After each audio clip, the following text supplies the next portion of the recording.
സത്യാന്വേഷണത്തിലൂടെ അള്ളാഹുവിന്റെ മതമാണ് മോചനമാർഗമെന്ന് തിരിച്ചറിയുകയും അത് സ്വീകരിക്കുവാൻ ആർജവം കാണിക്കുകയും ചെയ്ത ഒട്ടനവധി പേർ നമുക്കിടയിലുണ്ട്.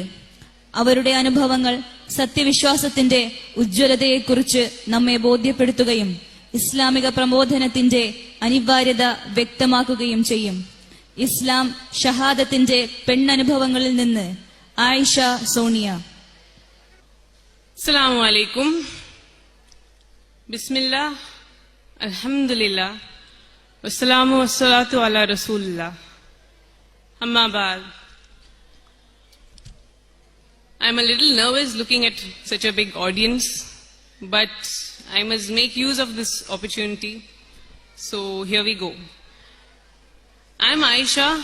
My hometown is Ernakulam. I was born and brought up in a typical Roman Catholic family, a family which goes to church every Sunday. We say the rosary every day, we have our family prayers. But from childhood, I had a lot of doubts about religion. I used to keep questioning. I used to question about Trinity. You know Trinity, there's one God but three people in God, Father, Son, Holy Spirit. It never made sense to me. Also, if we do some sin, we have to confess those sins to a priest. Only then you are forgiven. So I used to keep asking, why confess sins to a priest? Why can't we confess it directly to God? So many people, I attended some retreats also. You must have heard about Divine Retreat Center.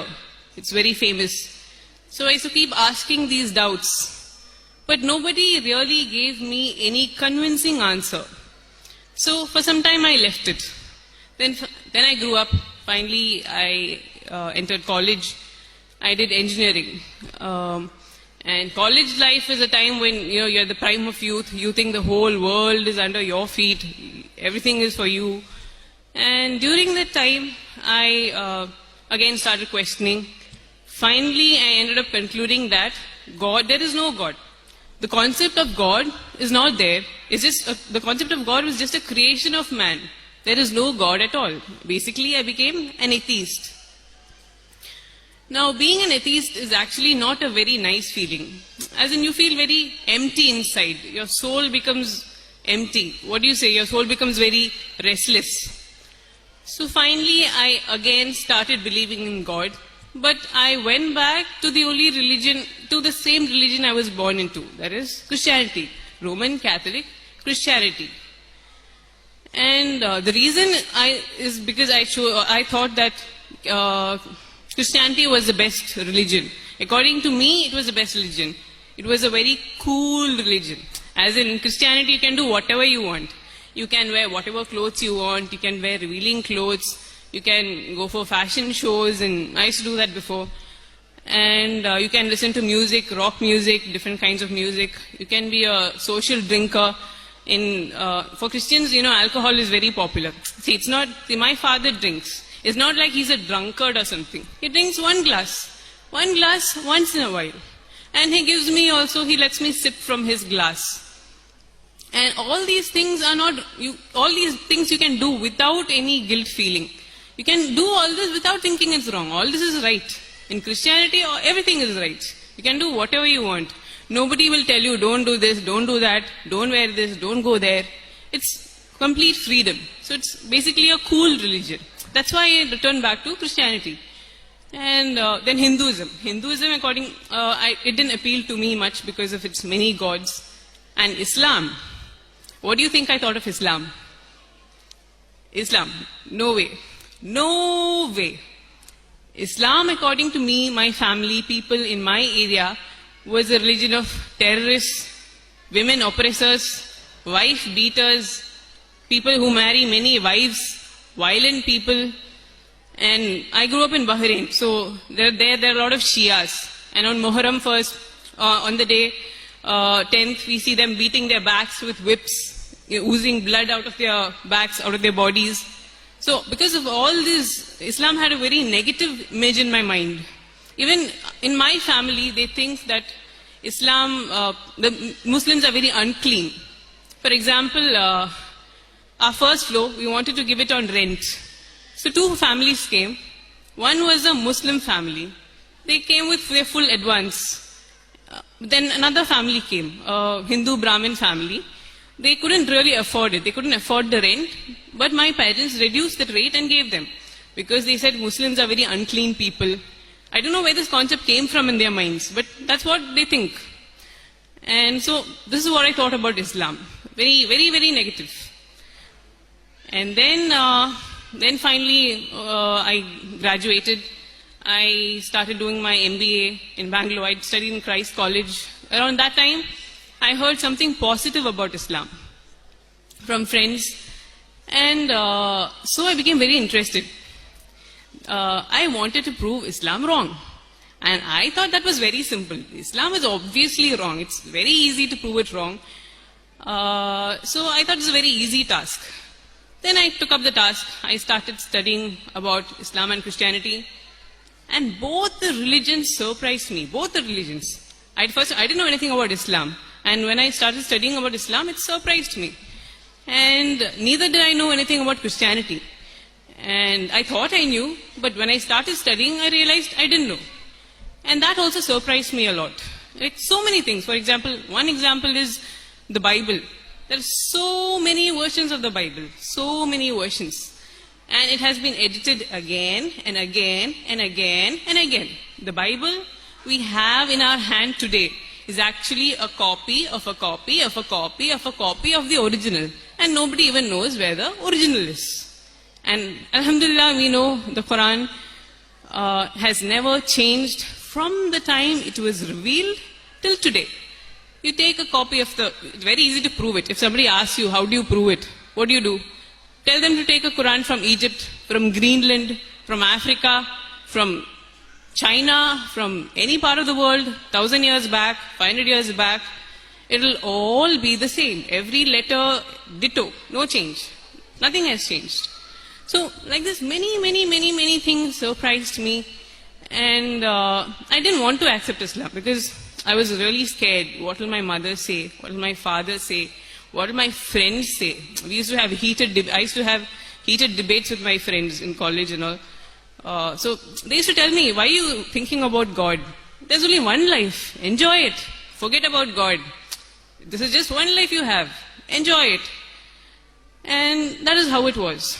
But Alhamdulillah, by the grace of God, Allah gave me the courage to accept Islam. And I said, I had to say it. I couldn't run away from my conscience any longer.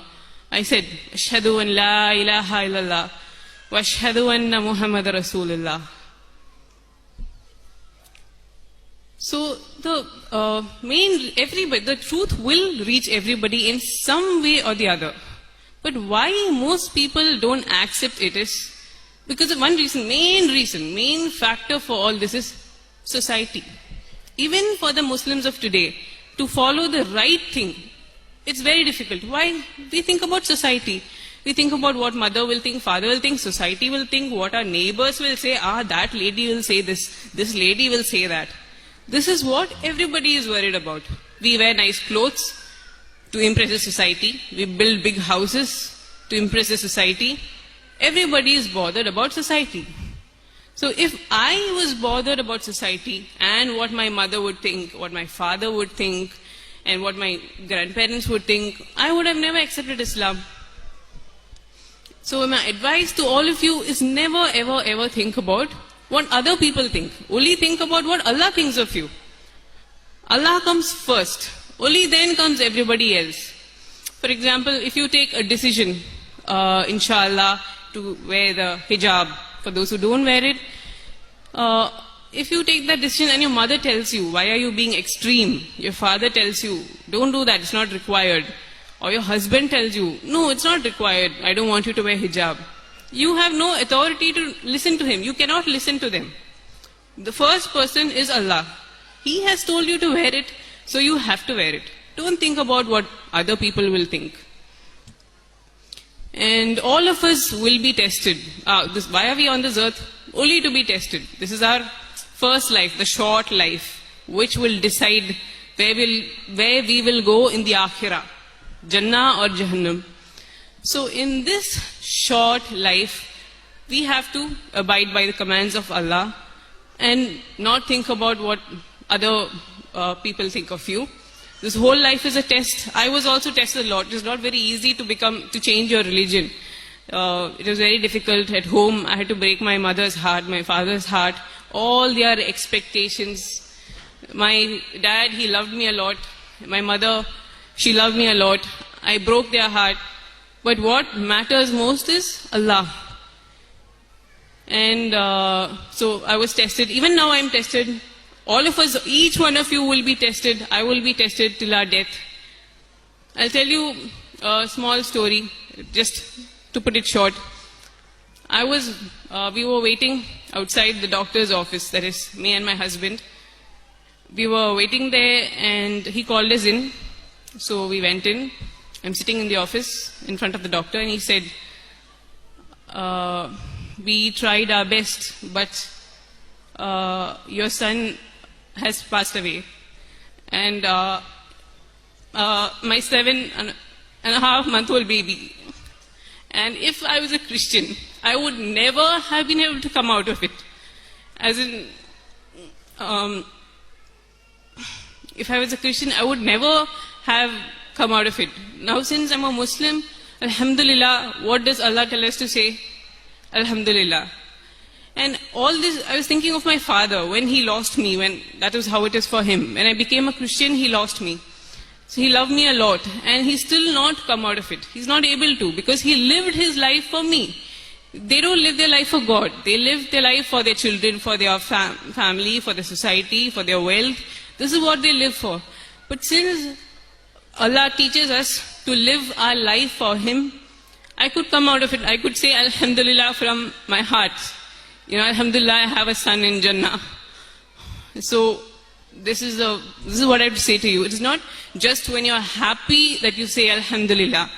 Even in every test, what is sad, what you think is sad, is actually a very great opportunity to get closer to Allah. If you are patient.